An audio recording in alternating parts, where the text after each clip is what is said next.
أعوذ بالله من الشيطان الرجيم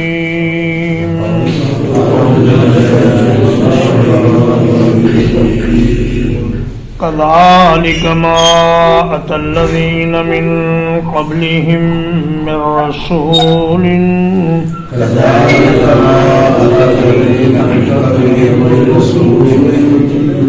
اسی طرح نہیں آیا ان لوگوں کے پاس جو ان سے پہلے تھے کوئی رسول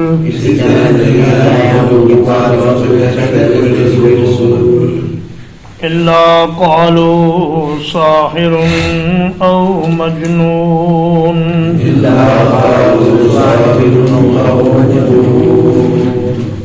مگر انہوں نے کہا یہ جادوگر ہے یا دیوانہ ہے اتواصوا بہ کیا وہ ایک دوسرے کو اس کی نصیحت کر کے گئے ہیں بل ہم قوم طاغون بلکہ وہ ایک سرکش قوم ہیں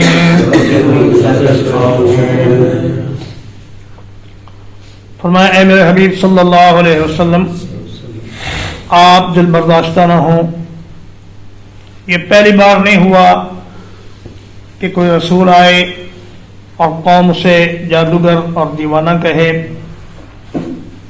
اور اس کی تعلیمات کو جھٹلائے بلکہ آپ سے پہلے جتنے بھی رسول ہم نے بھیجے سب کے ساتھ یہی ہوا قوم نے جب رسول کے کلام کی بے پناہ تاثیر دیکھی تو کہا یہ تو جادوگر ہے یہ لوگوں کو متاثر کرنے کی بڑی صلاحیت رکھتا ہے اور جب پیغمبر کی استقامت دیکھی کہ اسے تو اپنے نفع نقصان کا کوئی خوف ہی نہیں کوئی فکر ہی نہیں اور ایک اکیلا شخص پوری قوم کے مقابلے میں ڈٹ کر کھڑا ہو گیا ہے تو اس وقت کہنے لگے کہ یہ تو پاگل ہے دیوانہ ہے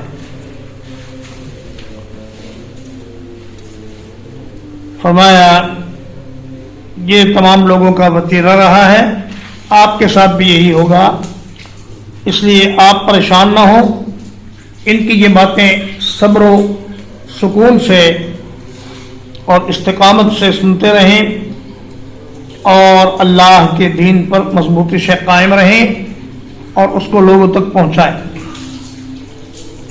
اتواصوا بہ تواسا یتواسا تواسین اس کا معنی ہوتا ہے ایک دوسرے کو وصیت کرنا یا نصیحت کرنا چونکہ باب تفاعل میں تشارک پایا جاتا ہے اس لیے مانا ہوگا کہ وہ ایک دوسرے کو اس کی وصیت کر کے گئے ہیں فرمایا کیا پہلوں نے پچھلوں کو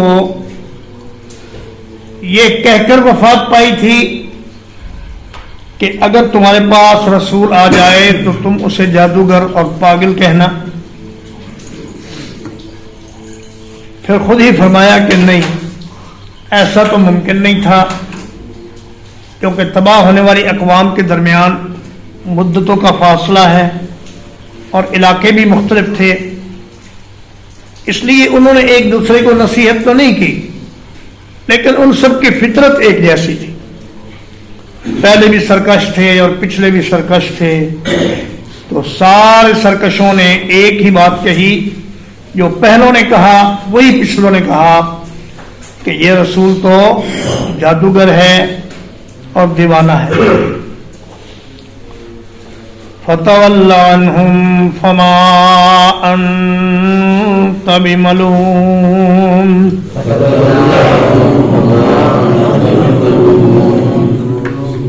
تو آپ ان سے رخ انور پھیر لیجئے آپ کسی طرح بھی ملامت زدہ نہیں ہیں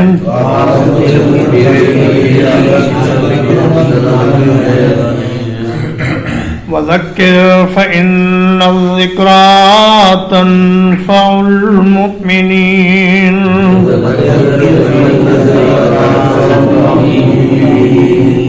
اور نصیحت کرتے رہیے کیونکہ نصیحت ایمان والوں کو فائدہ دیتی ہے۔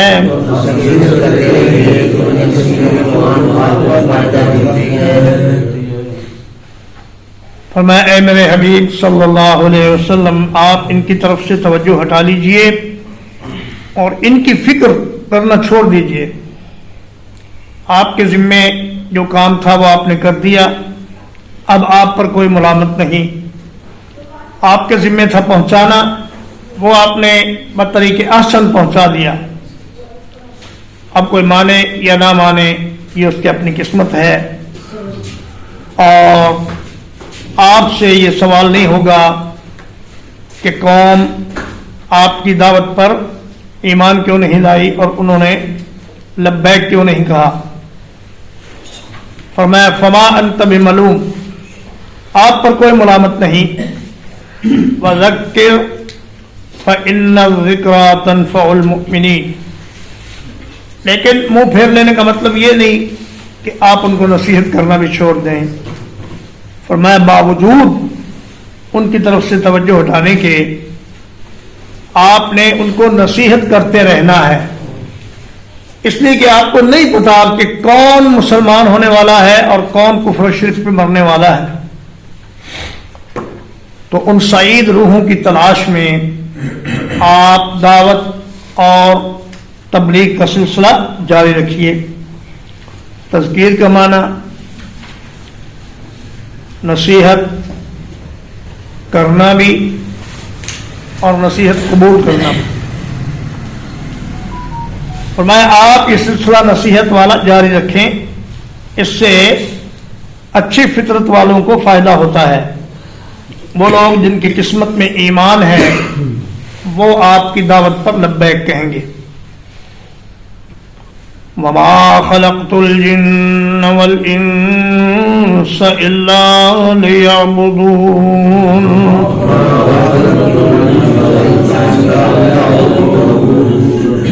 اور میں نے نہیں پیدا کیا جنوں کو اور انسانوں کو مگر اس لیے کہ وہ میری ہی عبادت کریں۔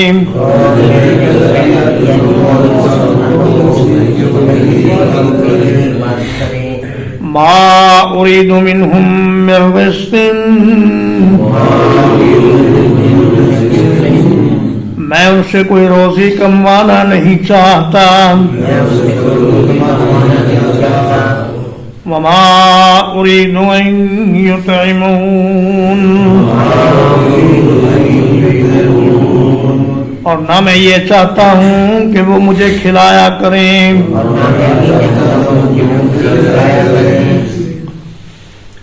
فرمایا میں نے جنات کو اور انسانوں کو صرف ایک مقصد کے لیے پیدا کیا ہے، اور وہ مقصد ہے عبادت۔ بعض لوگوں نے صرف نماز روزے کو عبادت سمجھ لیا ہے، حالانکہ عبادت کا مفہوم بڑا وسیع ہے۔ اہل علم نے انسان کے دین کو 5 حصوں میں تقسیم کیا ہے۔ فرمایا ایک تو ہیں عقائد، ایک ہے عبادات، ایک ہے معاملات، ایک ہے اخلاق اور ایک ہے معاشرت۔ عقائد میں تو عقیدہ توحید سب سے اہم ہے کہ اللہ کے ساتھ کسی کو شریک نہیں کرنا، اور محمد الرسول اللہ صلی اللہ علیہ وسلم پر پختہ یقین رکھنا ہے کہ آپ کی ہر بات سچی ہے، اور فرشتوں کو ماننا ہے، اللہ کی کتابوں کو ماننا ہے، یوم آخرت کو ماننا ہے، اور اچھی بری تقدیر کو اللہ کی طرف سے ماننا ہے۔ اور عبادات میں ہر وہ کام جو اللہ کے حکم کے مطابق ہو وہ عبادت ہے، حتیٰ کہ اگر انسان اللہ کے فرائض پورے کرنے کے بعد دنیا کا کوئی کام کرے تو اس میں بھی اللہ کے حکم کو ملحوظ رکھے تو وہ بھی عبادت ہے۔ انسان کا کاروبار کرنا بھی عبادت، انسان کا سونا بھی عبادت، انسان کا کھانا اور پینا بھی عبادت، انسان کا اپنی بیوی کے ساتھ صحبت کرنا بھی عبادت، اگر وہ یہ سارے کام اللہ کو راضی کرنے کے لیے کرے اور اس نیت سے کرے کہ میرے رب کا یہ حکم ہے، میں اس پر عمل کرتا ہوں تاکہ وہ مجھ سے راضی ہو جائے۔ ما اريد منهم من رزق، پرانے زمانے میں لوگ غلام اس لیے خریدتے تھے کہ یہ غلام اپنے مالک کو کما کما کے دیں گے، یا پھر اس کے لیے کوئی خدمت انجام دیں گے، جیسے اس کے لیے کھانا پکانا، اس کے گھر کی صفائی کرنا، یا اس کے کاروبار میں یا اس کی زمین میں ان کے کاموں میں تعاون کرنا۔ فرمایا میرے پاس تو ایسی کوئی حاجت ہے ہی نہیں، نہ میں ان سے روزی کموانے کا خواہش مند ہوں، اور نہ ہی میں یہ چاہتا ہوں کہ یہ کھانا پکا کے میرے سامنے رکھیں، کیونکہ میں تو کھاتا ہی نہیں، نہ ہی مجھے کھانے کی کوئی ضرورت ہے۔ میں نے تو انہیں اس لیے پیدا کیا ہے کہ یہ میری عبادت کریں اور اپنی کامیابی اور اپنی فلاح کا سامان کریں اور جنت میں جائیں۔ ایک فارسی کے شاعر نے کیا خوب کہا ہے، من نہ کردم خلقتا سودے کنم بلکہ تابر بندگان جودے کنم، میں نے مخلوق اس لیے پیدا نہیں کی کہ وہ مجھے کوئی فائدہ پہنچائیں، بلکہ میں نے تو انہیں اس لیے پیدا کیا ہے کہ میں ان پہ سخاوت کر سکوں اور اپنے خزانوں میں سے انہیں عطا کروں، اور وہ میرے شکر گزار بندے بنے اور دنیا سے کامیاب ہو کر واپس جائیں۔ ان اللہ هو الرزاق، یقیناً اللہ تعالی بہت بڑا رازق ہے، ذو القوة المتین، بڑی طاقت والا ہے، بڑا مضبوط ہے۔ میں اللہ پاک رزاق ہے، رازق کہتے ہیں رزق دینے والے کو، اور رزاق مبالغے کا صیغہ ہے، یعنی اللہ پاک بے پناہ اور بے حد و حساب رزق دینے والا ہے۔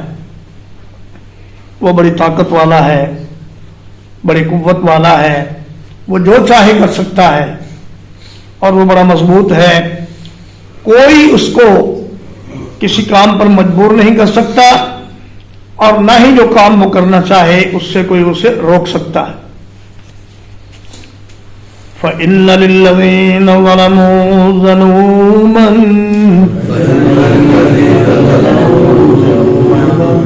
تو یقیناً ان لوگوں کے لیے جنہوں نے ظلم کیا عذاب کی باری ہے۔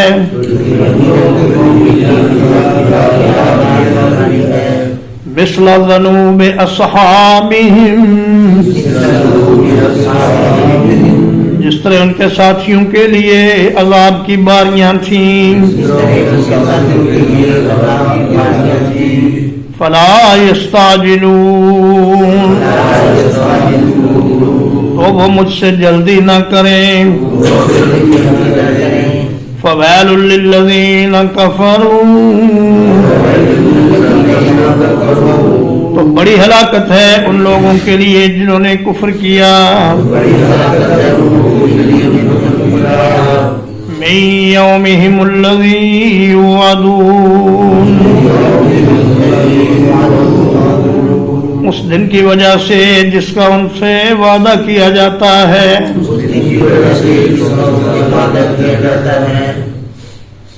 ذنوب اگر زال کی زبر سے ہو تو اس کا معنی ہے ڈول، اور اگر ذنوب زال کے پیش سے ہو تو یہ ذنب کی جمع ہے، یعنی گناہ۔ پرانے زمانے میں جب لوگ کنویں پر پانی لینے جاتے تو اپنا اپنا ڈول ساتھ لے جاتے، اور ہر شخص اپنی باری آنے پر اپنا ڈول کنویں میں ڈالتا اور اسے بھر کے لے جاتا۔ تو اپنی باری کے لیے کچھ تھوڑا سا انتظار کرنا پڑتا تھا۔ تو اللہ پاک فرماتے ہیں کہ یہ ظالم لوگ بھی تھوڑا سا انتظار کریں، ان کی باری آنے والی ہے۔ اگر دنیا میں نہ آئی تو آخرت میں تو یقیناً ان کو شدید ترین عذاب ہونے والا ہے۔ جس طرح ان کے ساتھیوں کو باری باری عذاب دیا گیا اور ان کو صفحہ ہستی سے مٹا دیا گیا. فلا یستعجلون اصل میں فلا یستعجلونی ہے، اور نون وقایا کے نیچے جو زیر ہے یہ اس بات کی علامت ہے کہ یا کو حذف کر دیا گیا ہے اور یستعجلون رہ گیا ہے، یعنی وہ مجھ سے عذاب جلدی طلب نہ کریں. عذاب آئے گا اور اپنے وقت پر آئے گا، اس لیے کہ اللہ کے ہاں ہر کام کے لیے ایک وقت متعین ہے. لکل اجل کتاب، ہر کام کا ایک وقت متعین ہے، اور اس کام کو کوئی بھی اس کے وقت آنے سے پہلے نہیں کر سکتا. جب وقت آ جاتا ہے تو اس کام کے اسباب خود بخود اللہ کی طرف سے پیدا ہو جاتے ہیں. فوائل کی تنوین تحویل کے لیے ہے کہ بہت بڑی ہلاکت اور تباہی ہے ان لوگوں کے لیے جنہوں نے اللہ کے ساتھ کفر کیا اس دن کی وجہ سے جس کا ان سے وعدہ کیا جاتا ہے، یعنی قیامت کے دن ان کا حشر بہت برا ہونے والا ہے. دنیا میں تو اللہ پاک موقع دیتے ہیں ہر کافر کو بھی، مشرک کو بھی، ظالم کو بھی، کہ وہ دنیا کے وقت میں اپنی عیش و عشرت کر لے، دنیا کے وسائل کو استعمال کر لے، لیکن جب آخرت کا دن آئے گا تو پھر ان کے لیے بہت ہی برے حالات ہوں گے اور بہت ہی بڑی پریشانیوں میں وہ لوگ گھیر لیے جائیں گے. ترجمہ ایک بار. كذلك ما أتى الذين من قبلهم من رسول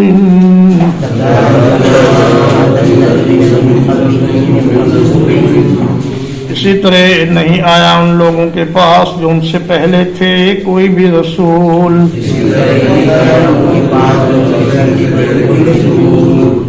الا قالوا ساحر او مجنون، مگر انہوں نے کہا یہ جادوگر ہے یا دیوانہ ہے. اتواصوا به، کیا وہ ایک دوسرے کو اس کی نصیحت کر گئے ہیں. بل ہم قوم طاغون، بلکہ یہ ہیں ہی سرکش لوگ. فتول عنہم، آپ ان سے اپنا رخ ہٹا لیجئے. فما انت بملوم، تو آپ کسی طرح ملامت کیے ہوئے نہیں ہیں. وذکر فإن الذکریٰ تنفع المؤمنین،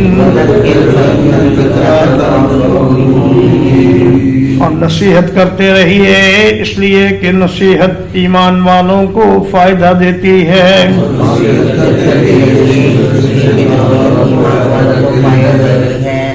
وما خلقت الجن والانس الا ليعبدون،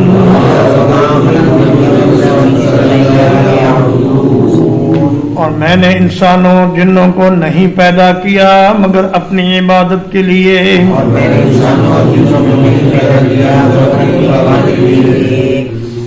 ما اريد منهم من رزق،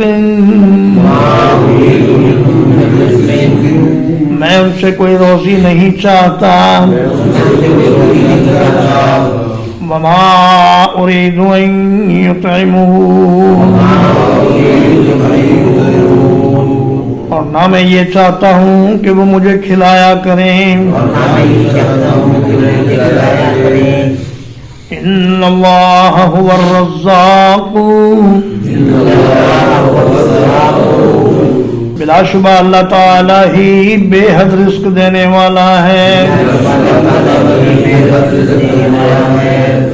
ذو القوة المتین، وہ بڑی قوت والا ہے، بڑا مضبوط ہے. فإن للذين ظلموا ذنوبا تو یقیناً ان لوگوں کے لیے جنہوں نے ظلم کیا عذاب کا حصہ ہے.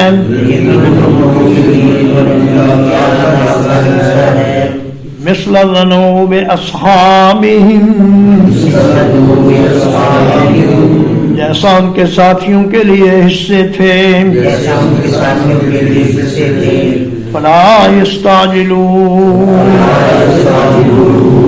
تو وہ مجھ سے جلدی عذاب طلب نہ کریں. فویل للذین کفروا من یومہم الذی یوعدون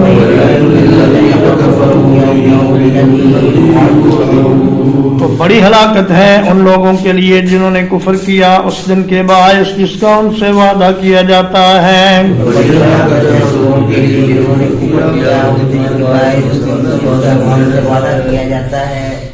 الحمدللہ اللہ پاک کے فضل و احسان اور اس کی توفیق سے آج 7 دسمبر بروز ہفتہ 2024 کو سورۃ الذاریات کا ترجمہ اور تفسیر ختم ہوئی. اس کے بعد انشاءاللہ سورۃ الطور شروع ہوگی. وصلی اللہ علی نبینا محمد وآلہ وصحبہ.